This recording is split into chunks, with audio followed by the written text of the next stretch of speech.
الحمد لله نحمده ونستعينه ونستغفره ونؤمن به ونتوكل عليه ونشهد أن لا إله إلا الله وحده لا شريك له ونشهد أن سيدنا وحبيبنا ومولانا محمدا عبده ورسوله فقد قال الله تعالى في كلامه المجيد وفرقانه الحميد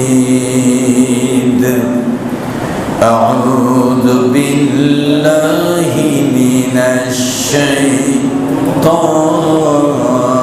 الرجيم بسم الله الرحمن الرحيم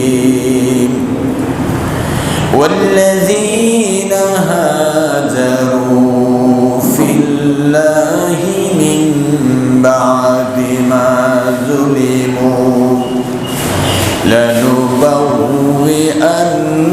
لنبوئنهم في الدنيا حسنة ولأجر الآخرة أكبر لو كانوا يعلمون إن الله وملائكته يصلون على النبي يا أيها الذين آمنوا صلوا عليه وسلموا تسليما اللهم صل على محمد وعلى آل محمد كما صليت على إبراهيم وعلى آل إبراهيم إنك حميد مجيد لا إله إلا الله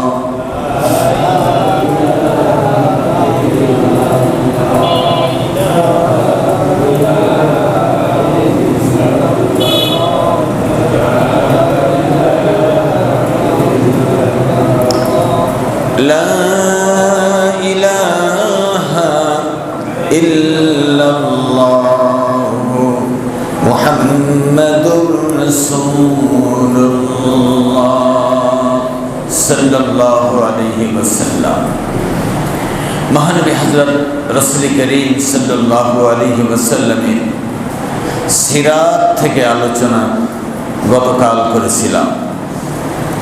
বাকি আলোচনা গতকাল যেখানে রেখেছি সেখান থেকে শুরু হবে ইনশাআল্লাহ। মহানবী সাল্লাল্লাহু আলাইহি ওয়াসাল্লাম 615 খ্রিস্টাব্দ যখন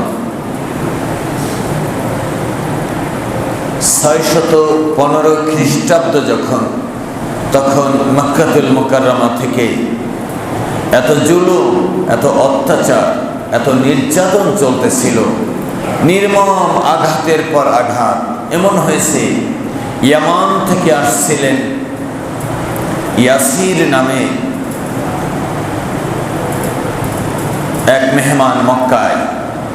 তিনি যার বাড়িতে থাকলেন তার বাড়িতে একজন দাসী ছিলেন, মাখজুমি গোত্রের, আশ্রয় নেন। তার বাড়িতে দাসী ছিলেন সুমাইয়া। সুমাইয়ার সাথে ইয়াসিরের বিবাহ হয়। ইয়াসির সুমাইয়া এই ঘরে জন্মগ্রহণ করেন দুই পুত্র সন্তান, আব্দুল্লাহ, আম্মার। একজন আব্দুল্লাহ, একজন আম্মার। দুর্বিষহ অসহনীয় নির্মম নির্যাতন চলতেছিল তখন নও মুসলিমদের উপরে, নতুন মুসলমানদের উপরে। সে সময় আম্মার, ইয়াসির, আব্দুল্লাহ, সুমাইয়া পরিবারে মা বাবা দুই ভাই, এই চারজন ইসলাম কবুল করে। চারজন, সবাই কাফের, সবাই মুশরিক, সবাই আল্লাহ বিরোধী। সেখানে তারা সাহস করেছে যতদিন বেঁচে থাকবো ঈমান নিয়ে বেঁচে থাকবো, জুলুম অত্যাচার যাই আসুক, বেশি সংখ্যা দেখে ঈমানের বিপক্ষে যাব না, আল্লাহর বিপক্ষে যাব না, ইসলামের বিপক্ষে যাব না, কম সংখ্যক হলেও আল্লাহ রসুলের পক্ষে থাকবো, এই প্রত্যয় নিয়ে তারা কালিমা পড়ে মুসলমান। সুবহানাল্লাহ। একে একে সুমাইয়াকে শহীদ করা হয়, ইয়াসিরকে শহীদ করা হয়, আব্দুল্লাহকে শহীদ করা হয়। বাকি থাকেন একজন, হযরত আম্মার রাদিয়াল্লাহু তাআলা আনহু। তার জন্য সিদ্ধান্ত হয় তাকে মেরে ফেলবো না, তাকে কারারুদ্ধ করে রাখবো। প্রতিদিন শাস্তির ব্যবস্থা করা হলো, গরম পানিতে ভিজাবে, ঠান্ডা পানিতে ভিজাবে, চিৎকার করতে থাকবে, কান্না করতে থাকবে, হাউমাউ করতে থাকবে, চিৎকার এমন চিৎকার করতে থাকবে, যায় যায় অবস্থা তখন তাকে উঠিয়ে গরম থেকে ঠান্ডায় অথবা ঠান্ডা থেকে গরম পানিতে দিবে। শাস্তি নির্ধারণ হলো কাফেরদের পক্ষ থেকে। এমন সময় একজন লোক এসে বলছে, আম্মা তুমি আমাদের দেবতা, আমাদের রবের, আমাদের প্রতিপালকের ইবাদত করো। আম্মার বললেন, না, এটা হয় না, এটা হবে না, আমি আমার এক আল্লাহ মহান রব্বুল আলামিনের ইবাদতে মশগুল। বলুন সুবহানাল্লাহ। আবার তার কাছে প্রস্তাব আসে, আম্মা আমাদের প্রতিপালকের ইবাদত করো। আম্মা হঠাৎ করে রাজি হয়ে গেলেন। এক খবর নবীজির কাছে গেল, নবীজি ব্যথিত হলেন, সাহাবীরা মর্মাহত হলেন। বাকি যারা শুনলেন, কাফের মুশরিকরা তারা উল্লাসে ফেটে পড়ল। পুরো মক্কা মুকাররমায় এই আলোচনার ঝড় বইতে লাগলো। একজন মুসলমান নির্যাতনের ভয়ে, শাস্তির ভয়ে ইসলাম ছেড়ে আবার কুফর গ্রহণ করেছে। চারিদিকে খবর ছড়িয়ে পড়ল। বিশ্বনবী জানতে খুব ইচ্ছা হলো আম্মারের কি অবস্থা, কোথায় কিভাবে আছে। জানার কোনো মাধ্যম ওই রকম নাই, মিডিয়া ছিল না, নিজেদের লোক ওইখানে যাওয়া আসা যায় না, লোকালয়ে লোক মুখে যা শোনা যায় আম্মার ইসলাম ছেড়ে অমুসলিম হয়ে গিয়েছে। এমন একটা সময় আম্মারকে দেব মন্দিরে হাজির করা হয়। আমাদের রবের ইবাদত করবে তুমি, তোমাকে মাফ করে দেওয়া হবে। আম্মার রাজি হয়ে গেল।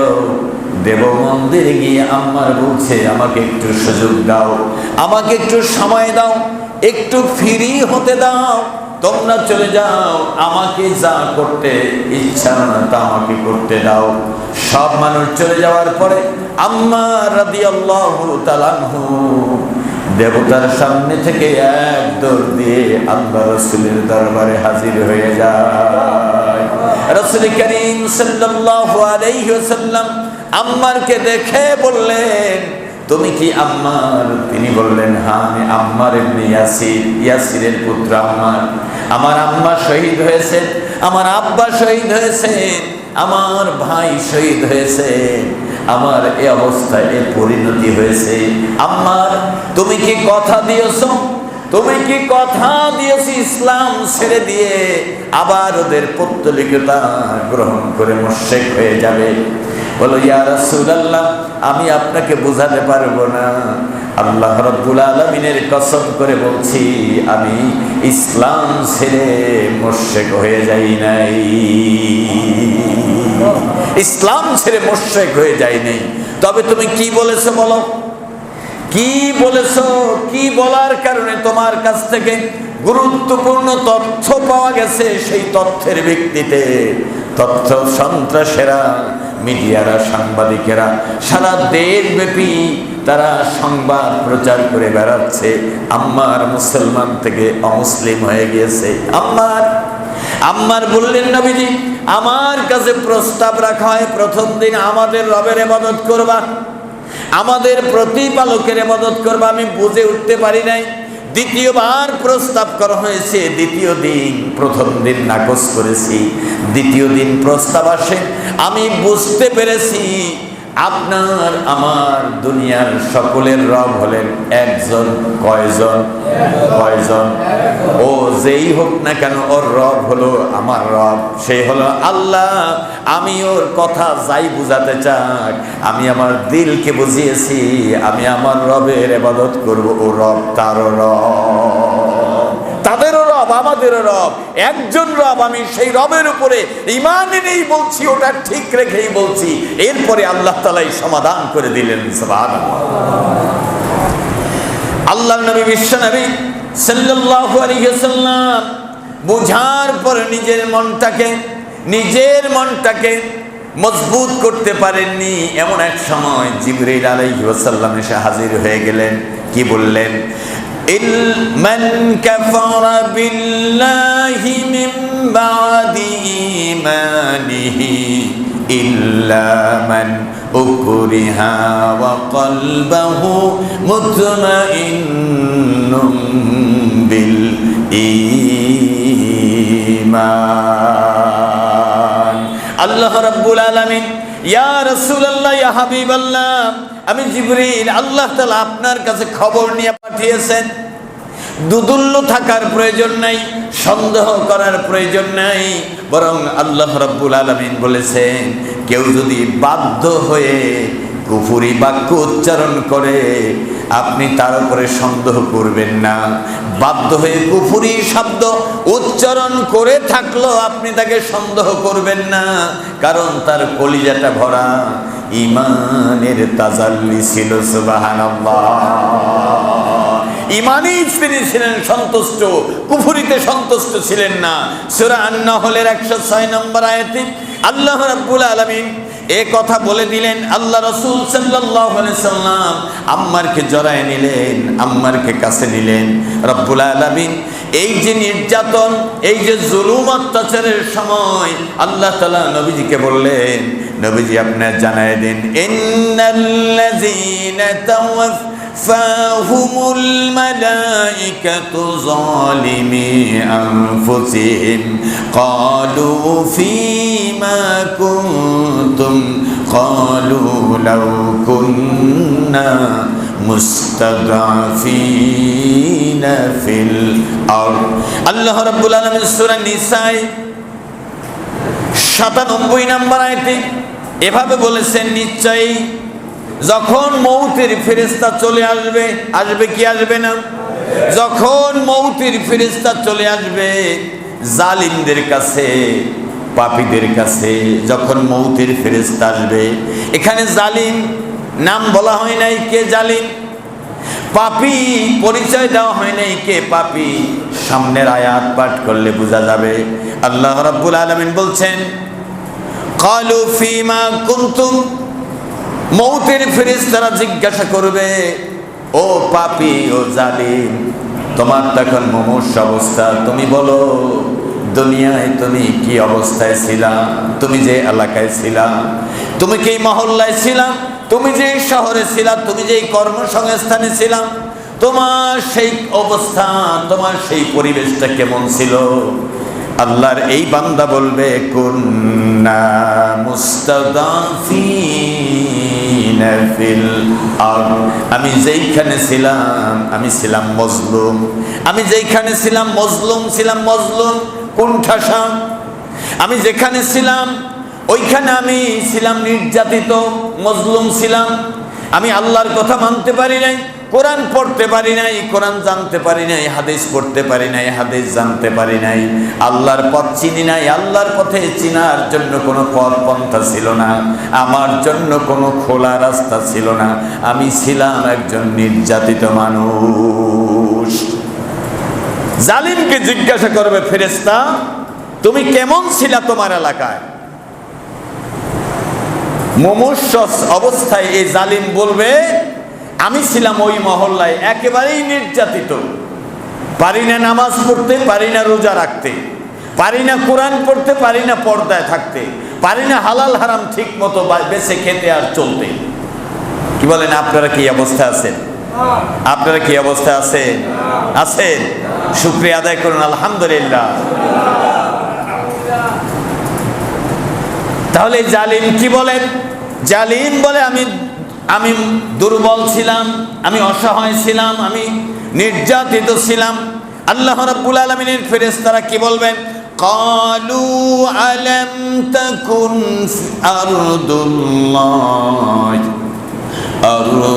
আরদুল্লাহি ওয়াসিআ।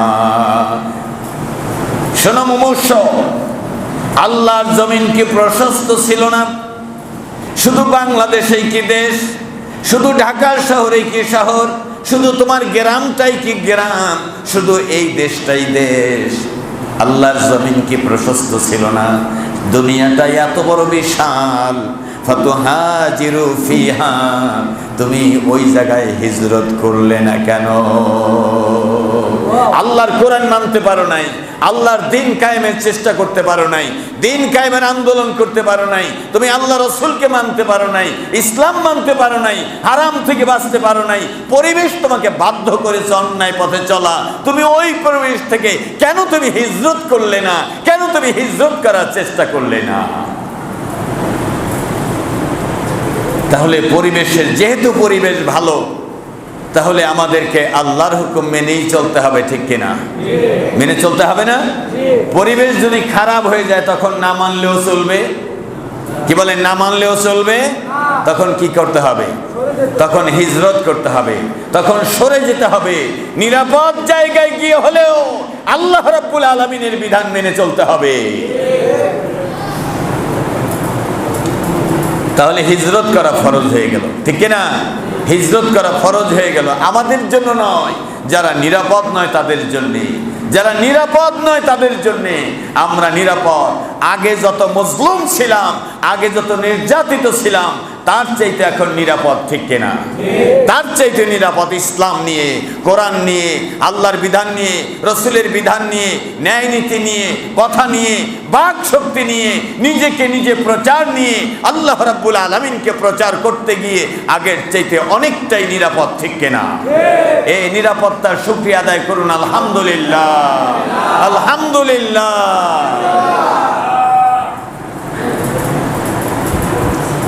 আল্লাহ রাব্বুল আলামিন হিজরতের কথা বললেন, এরপরে বললেন ফাউলাইকা মাআহুম জাহান্নাম।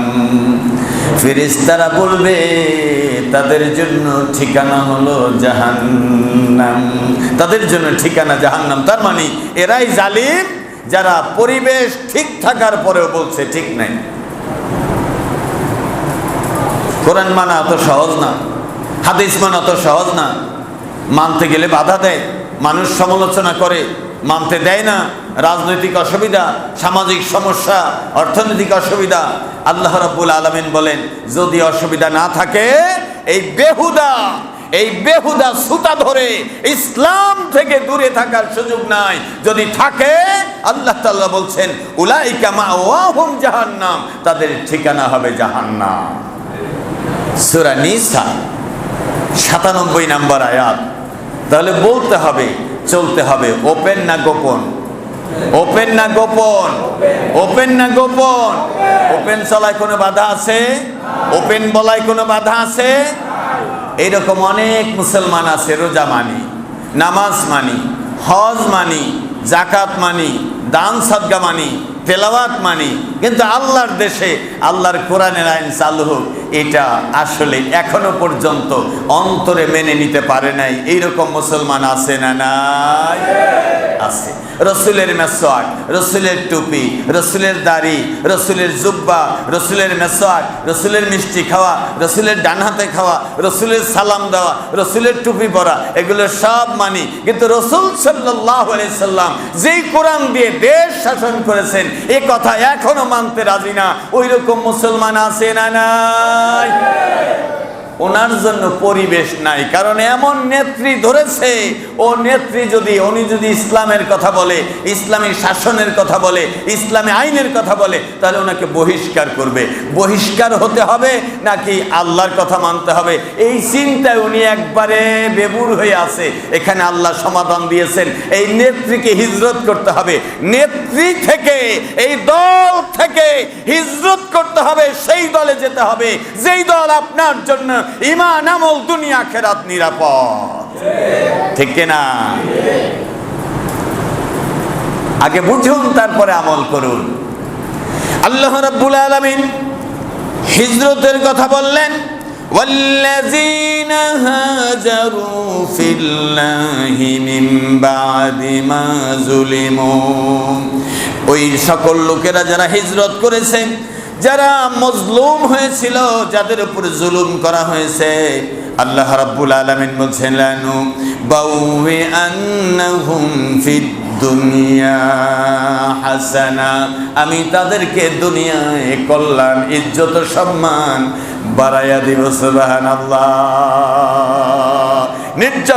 নির্যাতিত যেই মানুষ, মজলুম যেই মানুষ হিজরত করবে, তার মানে দেশ ত্যাগ করবে, ছেলে মেয়ে, আপনজন, আত্মীয় স্বজন, ব্যবসা, চাকরি, এগুলো ছেড়ে যারা হিজরত করবে, আল্লাহ রাব্বুল আলামিন বলেন আমি তাদেরকে দুনিয়ায় ইজ্জত, সম্মান, দুনিয়ায় কল্যাণ তাদেরকে বাড়ায় দিব। সুবহানাল্লাহ।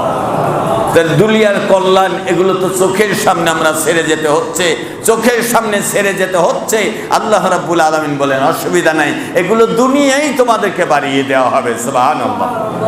আল্লাহ নবী, বিশ্ব নবী 40 বছরই নবুয়তি পান, 13 বছর পর্যন্ত মক্কায় নির্যাতন ভোগ করেন, আর বাকি 10 বছর থাকে মদিনায়। 10 বছরই নবীজি রাষ্ট্রপতি হয়ে যান, সাহাবায়ে কেরাম মন্ত্রী, মিনিস্টার, অফিসার হয়ে যান, সচিব হয়ে যান, পদস্থ কর্মকর্তা, কর্মচারী হয়ে যান। আল্লাহর জমিনে আল্লাহর কোরআনের রাজ কায়েম হয়ে যায়। সারা পৃথিবীর মধ্যে সবচাইতে ধনী, সবচাইতে শান্তিপূর্ণ দেশ আল্লাহ রাব্বুল আলামিনের নবীর দেশ হয়ে যায়।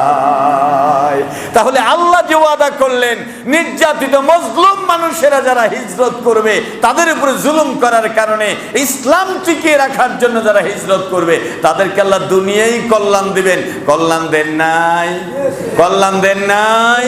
কল্যাণ দিয়েছেন। তার মানে আল্লাহর প্রতিও ভরসা আছে, আবার সম্পদের প্রতিও ভরসা আছে। তাহলে ঈমানটা টিকবে না, ঈমানটা তাহলে টিকবে না। বরং আল্লাহর প্রতি ভরসা রাখতে হবে, আল্লাহর প্রতি ইয়াকিন রাখতে হবে, আল্লাহর দ্বীনকে আঁকড়িয়ে ধরে থাকতে হবে। আল্লাহ আমাদের কবুল করেন, আমিন। ছাড়লে কেমন হবে? ছাড়লে কেমন হবে? দল ছাড়লে কেমন হবে? নেতা ছাড়লে কেমন হবে? পরিবর্তন হইলে কেমন হবে? ব্যবসা ছাড়লে কেমন হবে? না না, বরং আপনাকে অভ্যাস ত্যাগ করতে হবে যেটা ইসলাম বিরোধী অভ্যাস, চরিত্র ত্যাগ করতে হবে যেটা ইসলাম বিরোধী চরিত্র। এটাও হিজরত, এটা দেশ ত্যাগের হিজরত না, এটা নিজের লোভ লালসা থেকে নিজেকে বর্জন করতে হবে, বিরত রাখতে হবে। আল্লাহ আমাদের সবাইকে কবুল করেন, আমিন। আল্লাহ রাব্বুল আলামিন বলেন, ওয়ালা আজরুল আখিরাতি আকবার, দুনিয়ায় তো আমি দিবই কল্যাণ তাদেরকে, আখিরাতেও তাদেরকে মহা পুরস্কারে ধন্য করব। সুবহানাল্লাহ। আখিরাতে মহা পুরস্কারে ধন্য করব। এরপরে আল্লাহ তাআলা বলছেন, লাউ কানু ইয়ামালুন, লাউ কানু ইয়ালামুন, তারা যদি বুঝতে পারে তাহলে আমার এই আয়াত বুঝে তারা মেনে চলবে। আপনারা কি আয়াত বুঝছেন? আয়াত আপনারা বুঝছেন? আল্লাহ তাআলা আমল করার তৌফিক দান করেন, আমিন।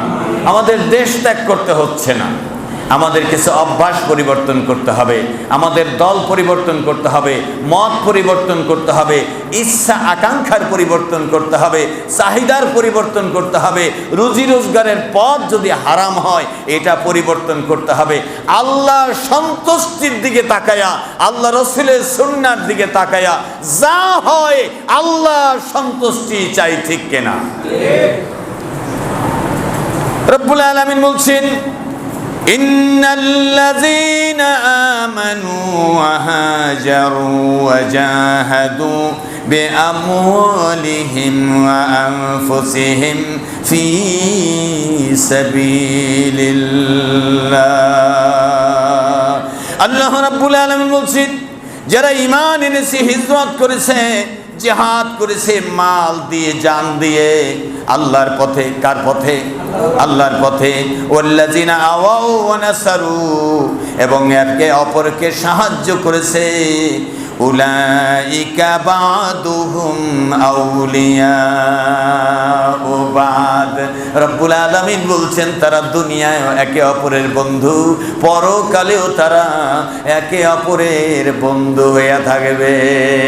সুবহানাল্লাহ, সুবহানাল্লাহ। আল্লাহ তাআলা আমাদেরকে ঈমানদারদের সাথে, মুজাহিদদের সাথে, মুহাজিরদের সাথে পরকালে যেন বন্ধুত্ব দেখা দিতে পারি, বন্ধু হয়ে দেখা দিতে পারি, বন্ধু হয়ে উঠতে পারি।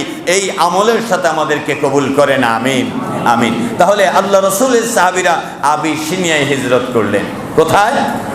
আবিসিনিয়ায় হিজরত করলেন। প্রথম হিজরত হলো আবিসিনিয়ায়, যেটা বর্তমান ইথিওপিয়া। হিজরত করার অনুমতি পেয়ে আবিসিনিয়ায় হিজরত করলেন। হিজরত করার অনুমতি যতদিন পান নাই ততদিন নির্যাতিত হয়েছেন। আবিসিনিয়ায় হিজরত করলেন 615 খ্রিস্টাব্দে। আল্লাহ রসুলের সাহাবীরা সেখানে হিজরত করার পরে মক্কার লোকেরা জানতে পারল কিছু লোক এখান থেকে হিজরত করে চলে গিয়েছে।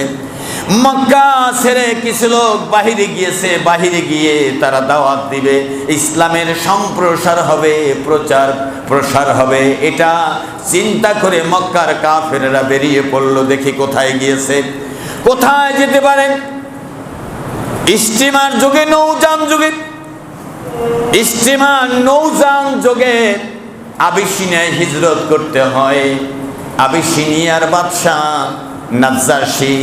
নাজ্জাশির দেশ খুব নিরাপদ। সকল ধর্মের লোক, সকল বর্ণের লোক, সকল জাতি, ধর্ম, বর্ণ নির্বিশেষে সবার জন্য উন্মুক্ত শান্তির ব্যবস্থা ছিল। সেই জায়গায় সব ধর্মের লোক থাকতে পারবে, সব দলের লোক থাকতে পারবে, সব মতের লোক থাকতে পারবে। এবং বাদশাহ নাজ্জাশী এমন এক লোক ছিলেন, এমন এক বাদশাহ ছিলেন, তার কাছে যে আসতেন তাকেই সম্মানের সাথে বসাতেন, যতক্ষণ সময় লাগে তার কথা শুনতেন, তার সমাধান দিতেন। আল্লাহু আকবার। নবীজি বললেন, বাদশাহ নাজ্জাশীর কাছেই তোমাদেরকে হিজরত করতে হবে। বাদশাহ নাজ্জাশীর দেশে আবিসিনিয়ায় পাঠালেন সাহাবীদেরকে। এনারা যাওয়ার পরে সপ্তাহে একদিন এখান থেকে স্টিমার ছাড়ে, মক্কার কিনারা থেকে, আরবের কিনারা থেকে আবিসিনিয়ায় যায়। সপ্তাহে একদিন নৌযান ছাড়ে। আছে না ঘন্টা পর ঘন্টা ট্রলার ছাড়ে, লঞ্চ ছাড়ে, নৌকা ছাড়ে, ওই রকম সপ্তাহে একদিন এখান থেকে ছাড়ে। ঠিক যখন নৌযান ছেড়ে গেল, হিজরতকারীরা এই নৌযানে উঠে গেলেন। পিছনে পিছনে যারা ধাওয়া করে যাচ্ছিল, খুঁজে খুঁজে যাচ্ছিল, এরা গিয়া আর এই নৌযানটা কিনারায় পেল না।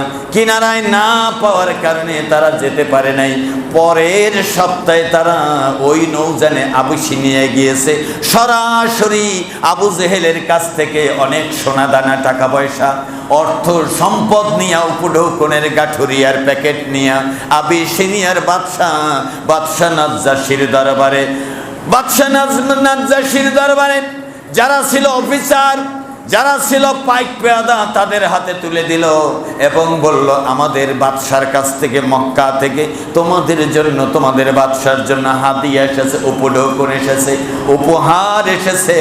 আমাদের কিছু কথা আছে, আমাদের বক্তব্য আছে, কিছু কথা আছে, তোমাদের জন্য উপহার নিয়ে এসেছি। উপহার সামগ্রী বাদশার দরবারে জমা হয় নাই, কিন্তু বাদশার দরবারে পেশ করা হয়েছে। মক্কা থেকে কিছু সম্ভ্রান্ত লোক এসেছে, বাদশার প্রতিনিধি। বাদশাহ হলো আবু জেহেল, বাদশার প্রতিনিধি আপনার সাথে কথা বলতে চায়। কথা বলার সময় দিলেন, বাদশাকে নিভিড়ে নিবৃতে বুঝাতে সক্ষম হলেন, আর বাদশার কম হলেন। আমাদের দেশে ফিতনা সৃষ্টি করেছে, আমাদের দেশে ভাইয়ে ভাইয়ে দ্বন্দ্ব লাগিয়েছে, বাবা সন্তানের ভিতরে মারামারি লাগিয়েছে, যুদ্ধ বিগ্রহের সৃষ্টি করেছে, ফিতনা সৃষ্টি করেছে। শান্তির দেশ মক্কা নগরী, আল্লাহর ঘর কাবা ঘর যেইখানে, সেইখানে তারা ফিতনা ফাসাদ আর বিশৃঙ্খলা তৈরি করেছে। সোনা দানা টাকা পয়সা আমাদের সম্পদ লুণ্ঠন করে চুরি করে তারা এই দেশ থেকে পালিয়ে চলে এসেছে। তাদেরকে আমরা ফেরত চাই। অভিযোগ সত্য না মিথ্যা? সত্য না মিথ্যা? আমার বন্ধুরা, এই অভিযোগের ভিত্তিতে বাদশা নাজ্জাশী একটা দিন ঠিক করেন, ওই লোকগুলিকে ডাকালেন, ডেকে তারপরে বাদশার দরবারে হাজিরের জন্য নির্দেশ দিলেন। বাদশার রাজ দরবারে রাজ কর্ম শুরু হলো। হযরত রাসূল সাল্লাল্লাহু আলাইহি ওয়াসাল্লামের চাচা হযরত আব্বাস রাদিয়াল্লাহু তাআলা আনহু ছিলেন। আল্লাহু আকবার। হযরত জাফর রাদিয়াল্লাহু ছিলেন এই যুদ্ধে, এই হিজরতে। আল্লাহ রাসূল সাল্লাল্লাহু আলাইহি সাল্লামের সাহাবীরা প্রথমেই যখন রাজ দরবারে ঢুকতেছিলেন, প্রথমেই বললেন আসসালামু আলাইকুম ওয়া রাহমাতুল্লাহি ওয়া বারাকাতুহু, আর মাথাটা টান টান সোজা সোজা ভাবে বাদশার দরবারে ঢুকে পড়লেন। সাথে সাথেই তারা হাত উঁচু করলেন। বাদশা মহারাজ তাকান ওইদিকে, বলল কি? বলে দেখেন মাথা নত করে নাই, আপনার দরবারে ঢুকেছে। দেখেন আর একটা কি জানি বাক্য বলেছে, এটা কিন্তু আমাদের ধর্মে নাই, আমাদের ধর্মে নাই। একটা বাক্য উচ্চারণ করেছে আমাদের ধর্মে নাই, আর মাথা নত করে নাই রাজ দরবারে ঢুকতে গিয়া। এরা কিন্তু সেই লোক।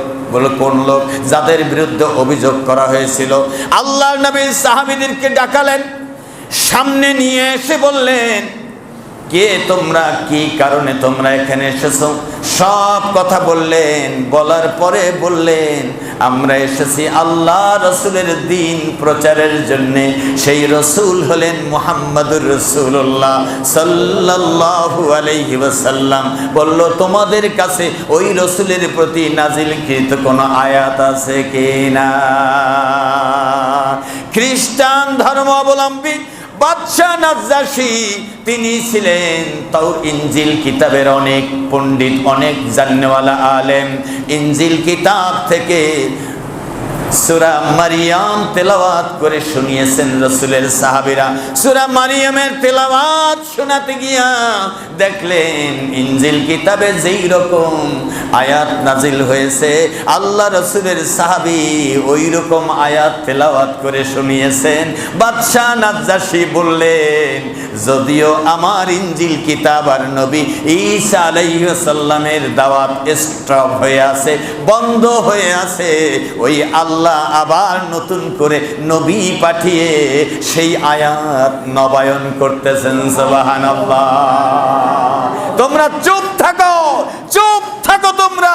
আমার সাথে যোগাযোগ হয় নাই, আমার সাথে কথা হয় নাই। ইনজিল কিতাবের যে আয়াত, সেই আয়াতের সাথে হুবহু মিল রেখে বিশাল এক সূরা তেলাওয়াত করে শুনিয়েছেন। এরা সত্য দিনের অধিকারী, তারা মুসলমান।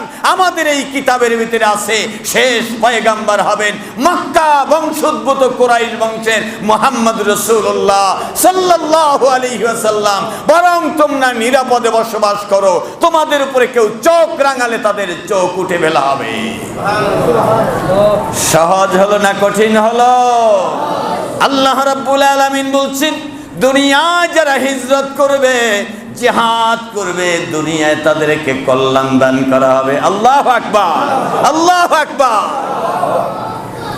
আমার বন্ধুরা, আরামে খাইতে পারবেন, আপনি যে মতে আছেন আরামে চলতে পারবেন। আচ্ছা, আমি একটা ঘটনা বলি, ঘটনার একটা উপমা দেই। সেটা হলো, আপনার ছেলে মেয়ে দুইজন, ছোট একজন বড় একজন, দুজনই রোজা রেখেছেন, ছোট মানুষ। বড় ছেলেটা বলছে, মা ক্ষুধা লাগছে। বাবা কেমন কেমন যেন লাগে, রাখো দুপুর হয়ে গেছে তো, একটু ধৈর্য ধরো, ছোট রোজা রেখেছে, তুমি বড় মানুষ, রোজা ভাঙলে কেমন লাগবে, রাখো না রোজা। বারবার বলার পরেও না, আর টিকলো না, মোড়ামুড়ি করতে করতে রোজা ভেঙে ফেলেছে। রোজাটা ভাঙার পর আচ্ছা ঠিক আছে, রোজা যখন ভাঙছই দোকানে যাও। কি বলেন, কোথায় যাও? দোকানে যাও। এত রোদ, রোদ কি হয়েছে? কত মানুষ চকে কাজ করে, খেতে খামারে কাজ করে, অফিসে কাজ করে, শক্ত হও, যাও দোকানে যাও। রোদ তাতে কি হয়েছে? তার মানে দোকানে পাঠিয়েছে। রোজা আছে জন্য না রোজা নাই সেজন্য? হ্যাঁ, দেখেন দুইজনের প্রতি ভালোবাসায় বৈষম্য হয়ে গিয়েছে। যাও দোকানে যাও, দোকান থেকে আসছে, হাত পা ধুয়ে আসো, যাও হাত পা ধুয়ে আসো। কি নরম আছে না গরম হয়েছে? গরম, নরম নাই, আর নরম নাই। যতক্ষণ পর্যন্ত রোজাটা ছিল, যতক্ষণ পর্যন্ত রোজাটা ছিল, বাবা বলতেছে, কাছে আনতেছে, চুমো খাইতেছে, গায়ে জড়াইতেছে, বুকে জড়াইতেছে, কাছে টানতেছে, হাত ধরতেছে, আর বলতেছে সবর সবর, ধৈর্য ধারণ করো, আল্লাহ রহম করবেন, তুমি বড় মানুষ, ছোট রোজা রাখে তুমি কেন রাখবে না? যত নরম ব্যবহার আছে সব আছে। রোজা যেমনি না রোজা ভেঙে ফেললো, আর ব্যবহারটাও তার প্রতি ওই রকম নরম থাকলো না। ইফতারের সময় হয়ে গেল, ইফতারের সময় বলছে, এখানে বসে আছিস কেন, কয়েল লাগা। কি বলেন? ছোট বাচ্চাটা মুখ শুকায় যাচ্ছে, কাছে টেনে নিচ্ছে, আর বুকে জড়াই নিচ্ছে। চেয়ারে জায়গা হয় না, এক চেয়ারে আর একজন কোলের উপরে বসিয়েছে। তার মানে ভালোবাসা রোজার না বাচ্চার? ভালোবাসা রোজা না বাচ্চা? আল্লাহ রাব্বুল আলামিনের দেখেন কত বড় ডিস্টেন্স, কত বড় পার্থক্য এখানেই দেখায় দিলেন। কয়েলটা লাগানো হলো, যা মুরগির খোয়ারটা লাগায়। ওইদিকে আজান দিয়ে দিয়েছে, বাচ্চা দৌড়ে আসছে, দৌড়ে আসছে, আব্বু মুরগির খোয়ার তো লাগাতে পারি নাই। লাগাইতে পারো না, খাইতে তো পারো, যাও লাগাও গিয়া। তার মানে ইফতারিটা সামনে, তাকে মুরগির খোয়ারের সামনে দাঁড় করায় রাখতে হবে, তাকে ঘরে আসতে দেওয়া হবে না। এইদিকে আর একজনের মুখে খাবার তুলে দেয়, আনারস তুলে দেয়, কি দেয় কিনা, আঙ্গুর তুলে দেয়, খেজুর তুলে দেয়। তারপরে বলে, আল্লাহ আমার এই সন্তানের রোজার উসিলায় আমাদেরকেও কবুল করে নাও, ঠিক না? আমার বন্ধুরা, আপনি লজ্জিত হয়ে যায়েন না, উদাহরণ দিলাম এটা, আপনি লজ্জিত হয়ে যায়েন না কোনো না কোনো কারণে, লজ্জিত হয়ে যায়েন না। আল্লাহ কিন্তু তার কোরআন দিয়েছেন আপনাকে মানার জন্য, জানার জন্য। আল্লাহ রসুল দিয়েছেন জানার জন্য, মানার জন্য। আপনাকে হায়াত দিয়েছেন জানার জন্য, মানার জন্য। আপনাকে ইবাদত দিয়েছেন জান্নাতে যাওয়ার জন্য, বুঝার জন্য। আপনাকে জাহান্নামের বয়ানও শুনিয়ে দেওয়া হয়েছে জাহান্নাম থেকে বাঁচার জন্য, ঠিক না? আমার বন্ধুরা, আপনি লজ্জিত হয়ে যায়েন না।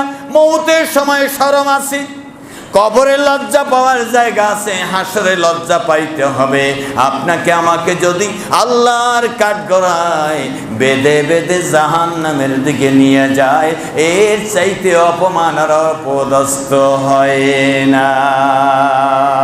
আল্লাহ রাব্বুল আলামিন বলছেন, ওয়াসিকাল্লাযীনা কাফারু ইলা জাহান্নামা যুমারা হাত্তা ইযা জাউহা ফুতিহাত أبوابها وقال لهم خزنتها ألم يأتكم رسل منكم يتلون عليكم آيات ربكم وينذرونكم لقاء يومكم هذا।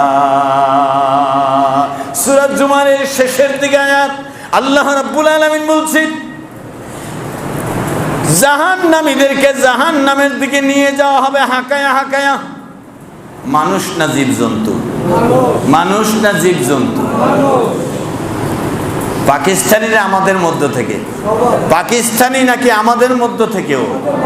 আমাদের মধ্য থেকে। সাবধান, সাবধান, সাবধান।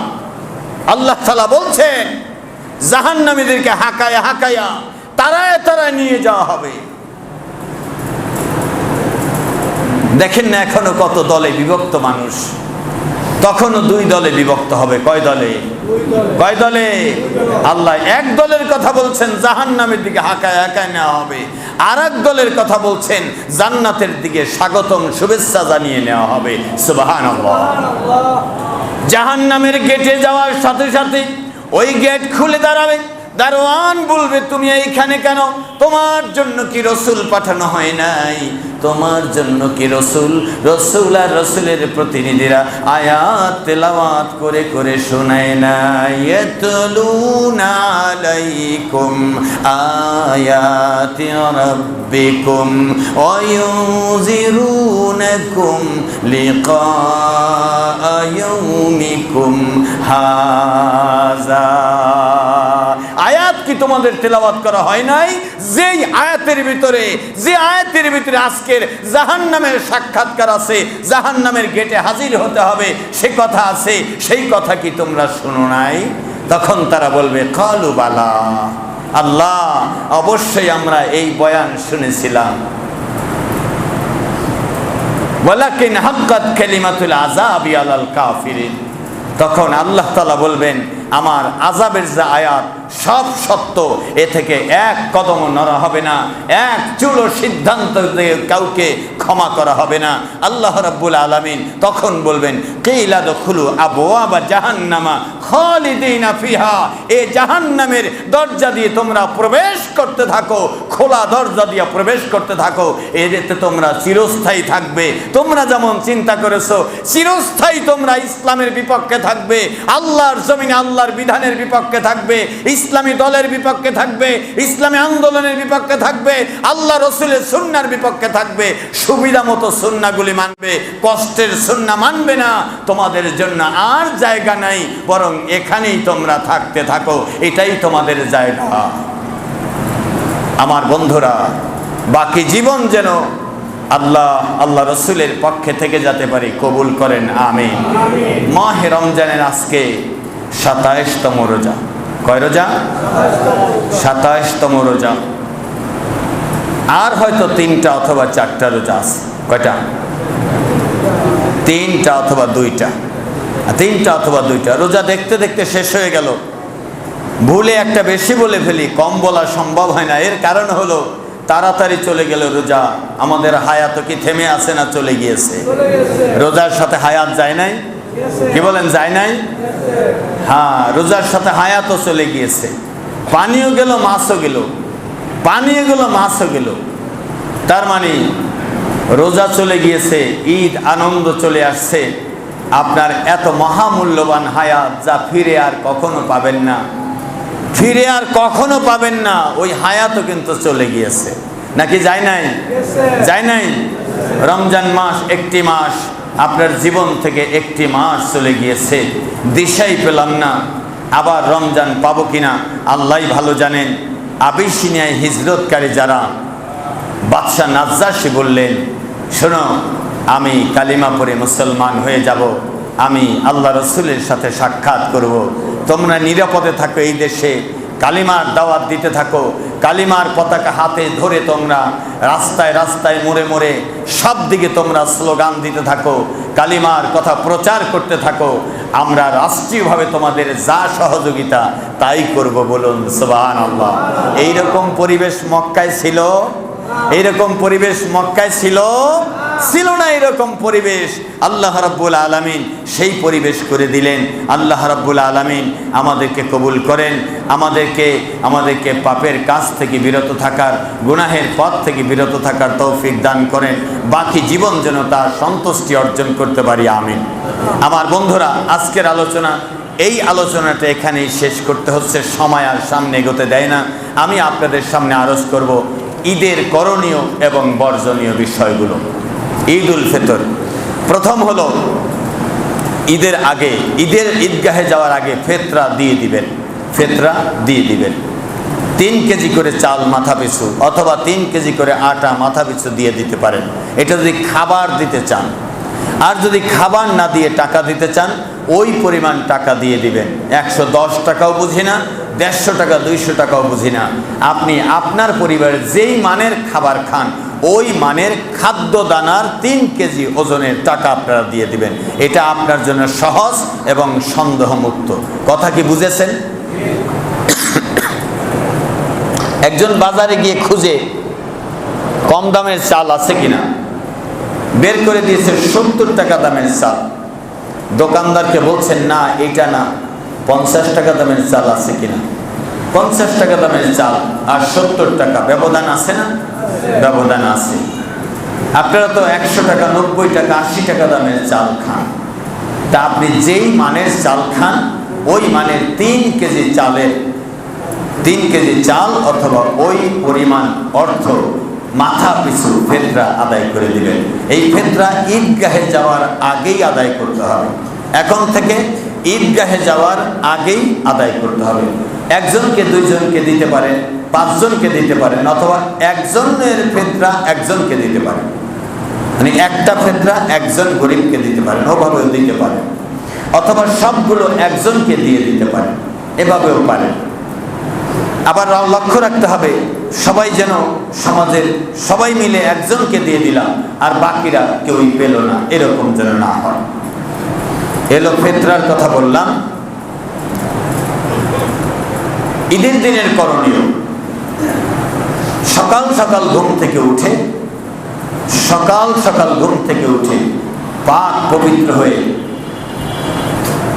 ফজর নামাজ আদায় করা, ঈদগাহে যাওয়ার জন্য গোসল করা, অথবা গোসলের আগেই আরেকটি সুন্নাত আছে, ফজর নামাজের আগে অথবা পরে ঈদের সকালে আরেকটি সুন্নাত আছে, খুরমা, খেজুর অথবা মিষ্টি জাতীয় খাবার 3 লোকমা, 3 পিস, 3 টুকরা, 3 দানা পানাহার করে আহার করে নেওয়া। তার মানে যদি খেজুর থাকে 3টা খেজুর, 5টা খেজুর, 7টা খেজুর, বেজোড় সংখ্যক খেজুর খাওয়া। খেজুর না থাকলে মিষ্টি জাতীয় কোনো ফল, মিষ্টি জাতীয় কোনো ফল না থাকলে মিষ্টি জাতীয় খাবার, সেমাই হতে পারে, হালুয়া হতে পারে, ফেন্নি হতে পারে, তা 3, 4, 3, 5, 1, 3, 5, 7 বেজোড় সংখ্যক খেয়ে নেবেন, পান করে নেবেন। এটা হলো ঈদের দিনের সুন্নাত। কাপড় পরিধানের ব্যাপারে সুন্দর, স্বচ্ছ, পরিষ্কার, পাক পবিত্র সুন্দর কাপড়টা পরবেন। সম্ভব হলে নতুন কাপড় জরুরি না, জরুরি হলো পাক পবিত্র সুন্দর কাপড়টা পরা। শালীন পোশাক পরবেন, অশালীন পোশাক পরা যাবে না। ভদ্রচিত পোশাক পরবেন। আতর, খুশবু ব্যবহার করবেন। আতর পুরুষেরা ব্যবহার করবেন, নারীরা আতর ব্যবহার করে ঘরের বাহিরে খুশবু বা ঘেরান জাতীয় কোনো জিনিস ব্যবহার করে তারা ঘরের বাহিরে বের হবেন না। এটা আপনার প্রতি দায়িত্ব। এজন্য আপনাকে বলে দেওয়া, স্ত্রী হোক, মা হোক, বোন হোক, মেয়ে হোক, তাদেরকে সতর্ক করার দায়িত্ব আপনার। ইয়া আইয়ুহাল্লাযিনা আমানু কু আনফুসাকুম ওয়া আহলিকুম নারা। হে মুমিন, তোমরা নিজেরা জাহান্নামের আগুন থেকে বাঁচো, তোমাদের পরিবার পরিজনকে জাহান্নামের আগুন থেকে বাঁচাও। আল্লাহ আমাদেরকে কবুল করেন, আমিন। এরপরে ঈদগাহে যাওয়ার পথে জোরে জোরে তাকবীর বলা। পুরুষেরা তাকবীর বলবে, আল্লাহু আকবার, আল্লাহু আকবার, আল্লাহু আকবার, লা ইলাহা ইল্লাল্লাহু, আল্লাহু আকবার, আল্লাহু আকবার, ওয়ালিল্লাহিল হামদ। এটাকে ঈদের তাকবীর বলা হয়। মনে থাকবে তো ইনশাআল্লাহ? এই তাকবীর জোরে না আস্তে? একবারে ঈদগাহে যাওয়া পর্যন্ত তাকবীর চলতে থাকবে। ঈদের খুতবা মনোযোগ সহকারে শুনবো, ঈদের নামাজ আদায় করব, ফেরার পথে গরিব অসহায় মিসকিনদেরকে দান করব, যাওয়ার পথেও দান করব। এরপরে আমরা বাড়ির দিকে ফেরার পথে ভিন্ন রাস্তায় বাড়িতে ফিরব। ভিন্ন রাস্তায়, কথা পরে বলি, ভিন্ন রাস্তায় বাড়িতে ফিরব। ভিন্ন রাস্তায় বাড়িতে ফিরবে। ইনশাআল্লাহ আমরা এই সুন্নাতগুলো আমল করব, আত্মীয় স্বজনের খোঁজ খবর নিব, আত্মীয় স্বজনের সাথে দেখা করতে যাব, ঈদগাহে বাড়িতে এই দিনে, ঈদের দিনে আপনজন আত্মীয় স্বজনের জন্য দোয়া করব। আল্লাহ তাআলা আমাদের সবাইকে কবুল করেন, আমিন। বর্জনীয় যে কাজগুলো, গান বাজনা করা যাবে না, আতশবাজি করা যাবে না, অশালীন অশ্লীল নাটক, সিনেমা, থিয়েটার, সিরিয়াল দেখা যাবে না। সিরিয়াল দেখানোর ব্যবস্থা আছে না নাই? দেখানোর ব্যবস্থা আছে না নাই? আছে। এটা ইসলামের শাসন না থাকার কারণে আছে। আপনার মতো রোজাদার যদি টিভি চ্যানেলের ওইখানে বসা থাকতো একজন মহিলা বা পুরুষ, তাহলে সে অশালীন অশ্লীল নাটক সিনেমা দিয়ে রোজাদারের চরিত্র হরণ করতে পারতো না।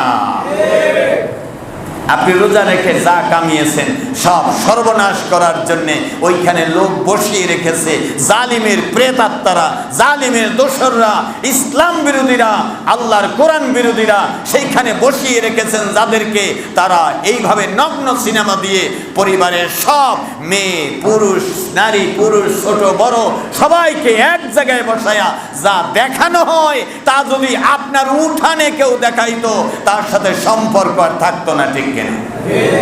যা টিভিতে দেখানো হয় নাচ গান নাটকের নামে, থিয়েটারের নামে, তা যদি কোনো বাড়ির উঠানে দেখানো হয়, কি ঝাড়ু দিয়ে পিটাবে না? কি বলেন, ঝাড়ু নিবে না? কিন্তু এত নোংরা জিনিস ঘরে দেখানো হয়। এরপরে পূজাও দেখানো হয়, পূজাও দেখানো হয়, উলুও দেখানো হয়। তার মানে আপনি মুসলমান, আপনার ঘরের ভিতর তো মন্দির বসানো যায় না, একটা মন্দিরের বাক্স আছে। এখন তো মন্দিরের বাক্স টিভি খুব কম দেখে মানুষ, এখন মোবাইলেই দেখার চেষ্টা করে। তার মানে মোবাইলেও এগুলো দেখা যাবে? এগুলো দেখা যাবে না, মোবাইলে এগুলো দেখা যাবে না। অশালীন অশ্লীলতা থেকে নিজেদেরকে বিরত রাখতে হবে। আল্লাহ রাব্বুল আলামিনের ইবাদত যেইভাবে রমজান মাসে প্রশিক্ষণ হয়েছে, সেই প্রশিক্ষণের কথা মনে রেখে বাকি জীবন আমল করার চেষ্টা করতে হবে। আল্লাহ আমাদের সকলকে কবুল করেন, আমিন। আল্লাহ আমাদের সবাইকে মাফ করেন, আমিন। মাহে রমজানের রোজাদার হিসাবে আমাদেরকেও কবুল করেন, আমিন। লা ইলাহা ইল্লাল্লাহ।